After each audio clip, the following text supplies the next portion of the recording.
So, welcome to Autofire Power Hour Quick Hits. Today, I'm going to be talking about, I know this game came out a couple of years ago, but Rome Total War 2. Okay. Or Total War Rome 2. Or Rome 2 to Total War. It's one of those. It's one of those combinations. You know, they keep changing the naming nomenclature, and it's totally shitty and fucking everyone up. But everyone knows what I'm talking about. I'm still pissed about this game. I've experienced your anger. I've experienced your anger firsthand. Frustration. Yes. Pure rage. I've never played any of these games. I'm not a big strategy game guy. I know you are. I know this is a big deal to you. I fucking am. So this is in. So you'll never see Rome 2 Total War in anyone's top 10 or top 20 or even top 50, even top 100 worst games of all time. Okay. It'll never be in there. Because no one knows about it? No. There's millions of people who buy this game. Literally. But it's not a bad game. It's not a bad game. I want to get that out there. For anyone listening, on the record, not a bad game.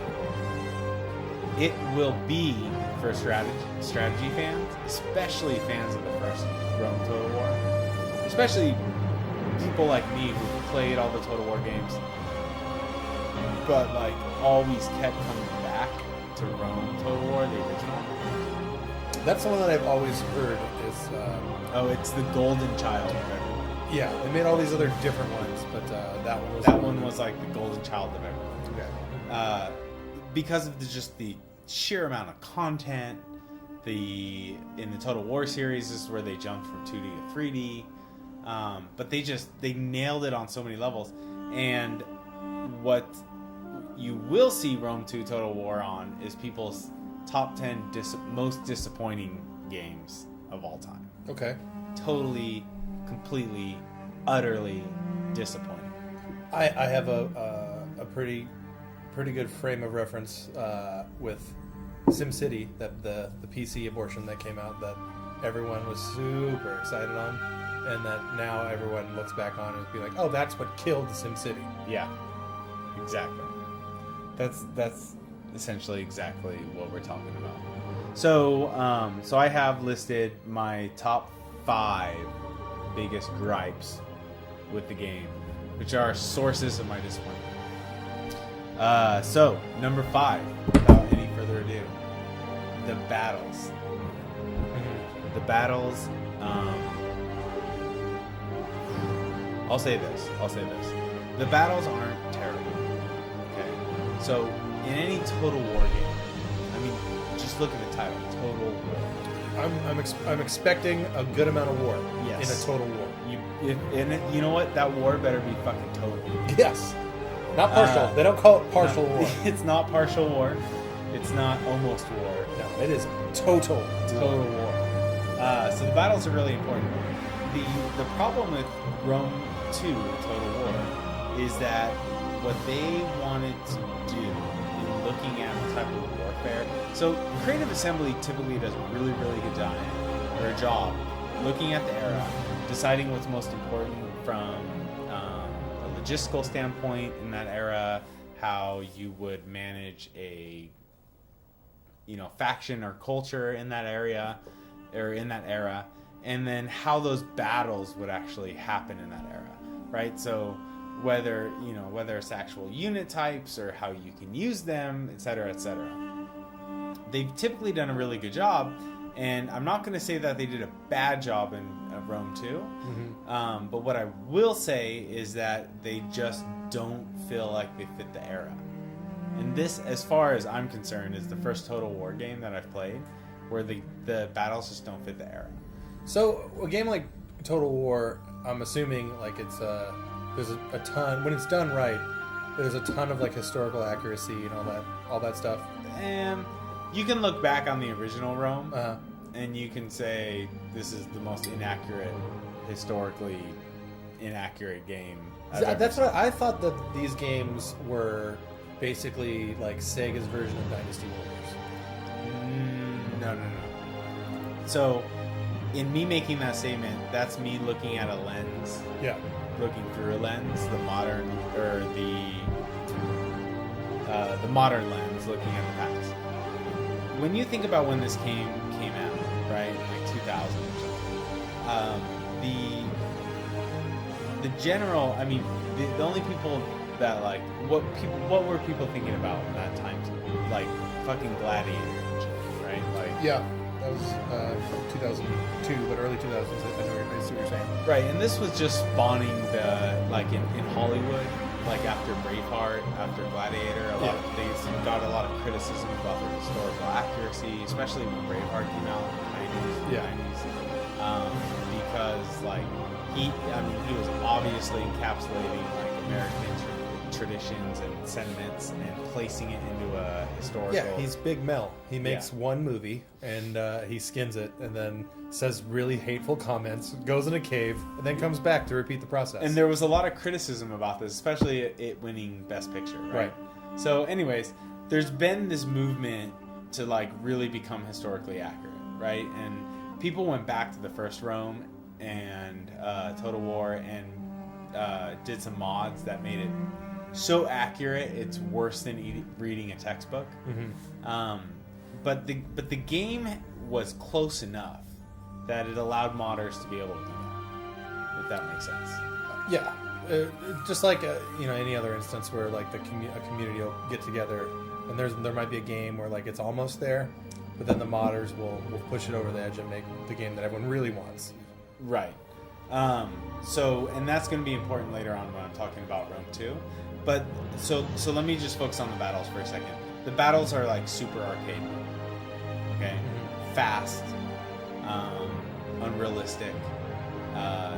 Yes, does your unit have certain benefits and disadvantages versus the other unit? Yes, it does. But it doesn't interact as if you're in the arrow commanding an army. Or do you have direct player control over everyone, or Over is it like every... So, like, if you think about the Roman army, right, they have cohorts, which are specific groups of soldiers. So, yes, you have control over each cohort. No, but I mean, like, from a game, like, are you... Because, I know nothing about these games. Right. And the reason why I've said I thought they were Dynasty Warriors games in that the gameplay was you are a character, you can jump between characters, and you just sit there and mash attack in, like, a 3D character. You're moving groups of soldiers into position. Okay. So that they can fight for themselves based off their stats. Okay, so like I'm thinking more of like Iron Storm for Saturn. Kind of, but more real time. Okay, so not as what's the word? Because Iron Storm is like hex based, like turn based, right? Not hexed. It's turn based. It's both actually. Oh, well, here we go. But no, so I mean, Iron Storm had some of those things, but with this is actually going down to the battlefield. So imagine in Iron Storm, you're positioning tanks against a soldier. Then it would take you actually down to the battlefield, and you would have your 10 groups of soldiers, and you would say, you move here, you move behind the trees, you move behind the rocks, start shooting now, right, as the tanks approach. Yeah. And if you're the tanks, you're saying, this tank go there, this tank go there. Don't shoot until I tell you, right? Type of stuff. So that's kind of what happens for people who've never played the series, but they're very arcadey. What in the new Rome 2 Total War, that to me is just like is a huge problem. I know what they're doing. They're trying to get a general audience engaged. Most people don't want to sit down and play a battle for 40 minutes. Yes. The problem is, and I'm not the only one mad about this, the people who love the first one love the fact that battles took 40 minutes. Right. Yeah, it's for more, based on what you're telling me about how the series is, it's definitely more for people who are into, like, military strategy, Yes. stuff like that. Yes. Because what happens is when they speed up the battles, what they're doing is they're speeding up how fast people can physically run. Okay. Right? So, like, everybody on the field is fucking Bolt, right? From Jamaica or whatever the guy's name is. Right? They're running across the battlefield at 30 miles an hour. Whereas the original, if you need to, if you come out to deploy and your army and the opposing army is on the other side of the map, it's going to take you 15 minutes to walk over there. Because people, they're walking realistically across the landscape. Yeah, and you have to account for that Yes. in how you plan your battles and stuff like that. Exactly. Like, if you're going to bring up cavalry first to harass the enemy, people with more armor are kind of going to... They literally will slow down a little bit, and the light armor units will actually move ahead just naturally. So in the new one, the shitty one, everyone moves now at... So fast... But is it it doesn't like, matter. is it everyone moving now at the same speed? So like a heavy unit is going to move at the same speed as like something that would... No. Okay. So light units will move So it's faster. they're but within because scale of each other, but everything just moves faster. everything moves faster, but because the distances are the same, my heavy infantry unit is going to get your light infantry unit just because they only have so much room to move. Gotcha. So that's number 5, the battles. If all they would have had to do is say arcade mode, play the game in arcade mode or realistic mode. Yeah, or like classic or something. Yes. No effort made. Number 4, family trees. Okay. So in the original, you had to run your faction. You'd pick, if you were Rome, you were like a political faction within Rome, and your faction had a family tree, and you could use your family tree to do political, basically political things. Grow your diplomacy. Yeah, grow. You could choose particular people part of your family.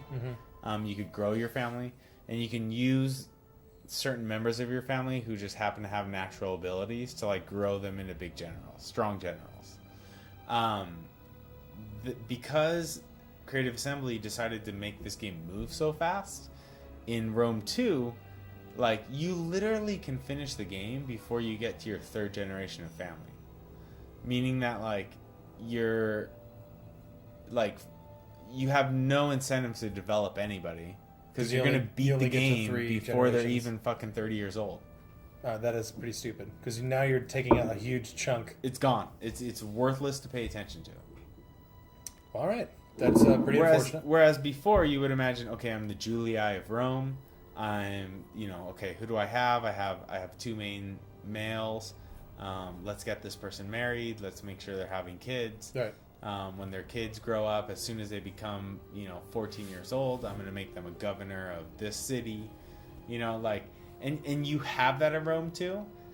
The only thing is that in Rome 2, it has 0 effect on the outcome. Whereas in the first Rome, you could literally lose the game because your family dies out. Ah, gotcha.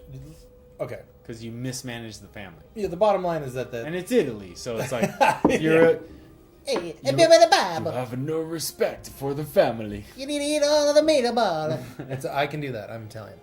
You can't do that. So, family tree sucks. Units. So I'm going to go into the units. Please go into units. Units. So first of all, what they tried to do from an artistic perspective, which is okay, but they looked at art, apparently exclusively Greek art, to draw what the units actually, what units you have. So if it's a infantry unit, looks like a Greek kind of painting on side profile, right, on a terracotta pot or something.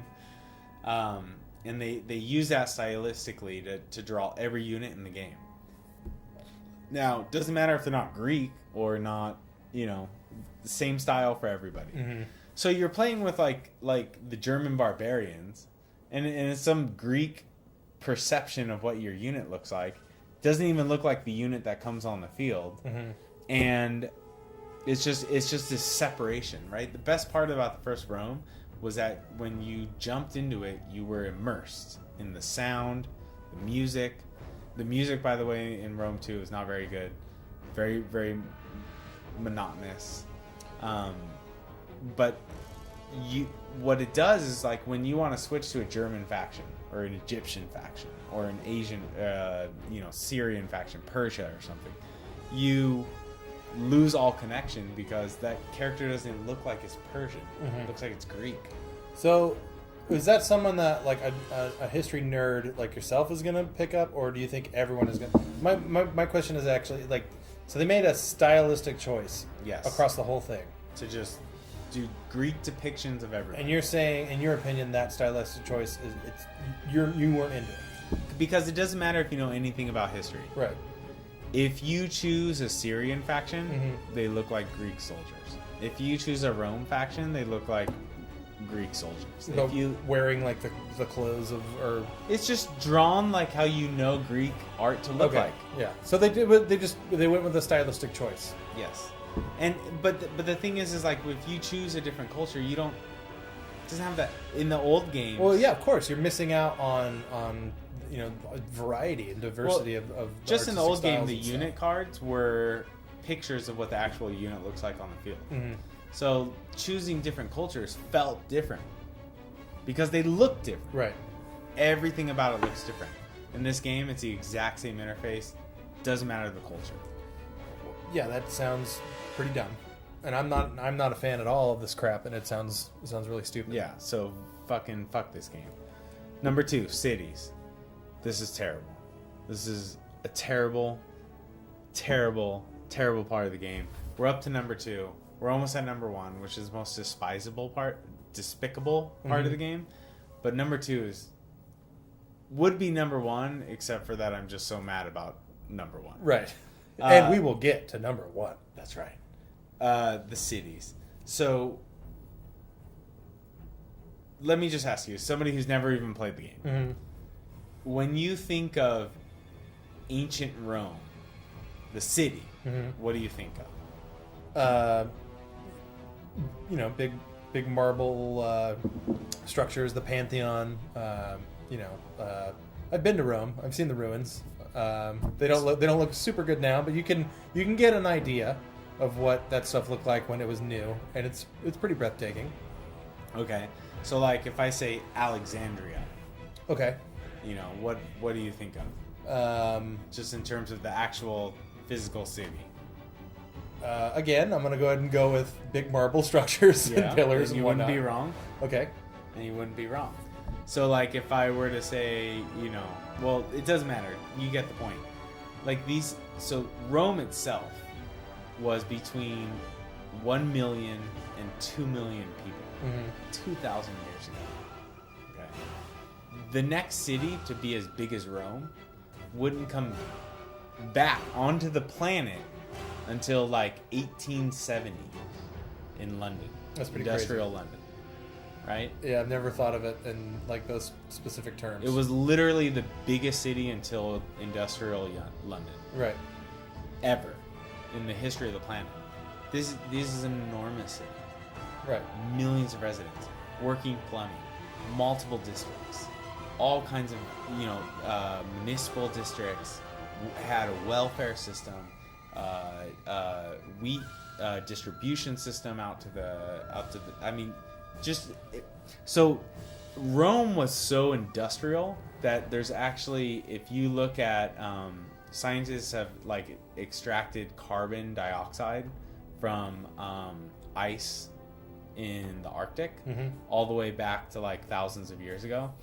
When Rome came to power in like starting at like 85 BC, there's an uptick in greenhouse gases. Just from the concentration. Similar to what you saw in industrial Europe. Right. Because you have so many people doing all these various things, it's creating a ruckus. Humans were producing so much that they were affecting the atmosphere. Rome was producing so much it was affecting the atmosphere in terms of carbon dioxide. They had greenhouse gases like we're being warned of today happening in their time because they were so productive. Only one So part crazy. of the, so Rome at its peak, it had under its borders 25% of the world population. I have heard that. This is a place that should not be limited in its city production. However, in Rome 2 Total War, you have 6 building slots. And that's it. In the old game, you had multiple different buildings. You just keep building after building after building. If you build one building, you get access to 3 more buildings, right? You can just build this giant metropolis. When you actually build it, you can zoom to the city and see that building there, right? Mm-hmm. When your population grows, there's more people walking on the street, right? Rome 2, when you build a building, doesn't change how the map looks. You're limited to 6 different building structures. And you just don't feel like you're building this monster. Well, why would you? You have really what you're doing is you're playing around with 6 buildings, and that's it. That's it. That's so stupid. And you're more concerned about this how it affects your stats than that actual building going up. In the first Rome, by the time you're building the Colosseum, you don't even fucking need it. Mm-hmm. Yeah, it's just like at that point, it's a vanity project. It's just like, build me the Colosseum, bitch. Right. Let's see the Christians get eaten. And in this one, it's like, I really would like to have the Colosseum in Rome because it's Rome, but I can't. It's going to affect my stats bad, and what I really need to build is like a warehouse for wheat. And it's like, if I'm making that decisions, fuck this game. Yeah. Because I do not get to live my fantasy. Which is being Rome. which is being a Roman emperor. Yes. So that brings me to number 1, DLC. This is the subject that I have seen you get the most tomato red at. So in the first Rome, you get access to something like 17 cultures. They all have their own unique units. They all have their own unique building structures. They all have their own unique politics. Everything is unique. And about this is a culture that you can, as the player, pick and do a whole campaign with, right? A whole campaign. Okay. In Rome 2, Total War, you get access to like 5 in the beginning. And they sell them in packs of 3s, and each one will cost you $8 to $12. Oh yeah, no big deal. It's just $8 to $12 for content that already exists. So somebody they just didn't want to give it to you for your $60 buy-in pre-order, right? So and then all of the and then they have unit packs. Okay. So like you can't play the game with camels or elephants in some culture elephants without buying them. And these are things that are stapled to warfare of this era. Yeah, without a doubt. So let me ask this: was all of this additional content? Did it all release like day and date with the original? They had a release schedule. They had like that's a trend. Most big video games now. Just almost say most video games now. Yep. They'll have a release date, and then like, here's what's on schedule for our DLC release list. Yeah, and Creative Assembly had the release schedule done at launch. Mm-hmm. So all that stuff was done. They're just like, you can buy it in 3 weeks for this much money. And it was like adding blood to the battles. Wait, what? You had to buy a blood pack. Can you imagine getting Mortal Kombat 1 on the Genesis and then like having to pay money to put the Abacab in? That would be terrible.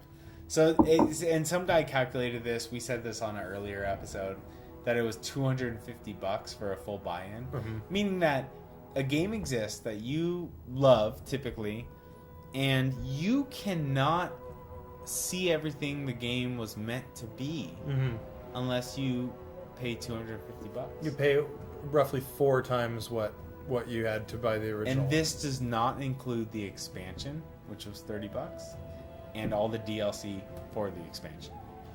Jesus. So what's the aftermath of all this stuff? Like, what's the player base from that first game to now?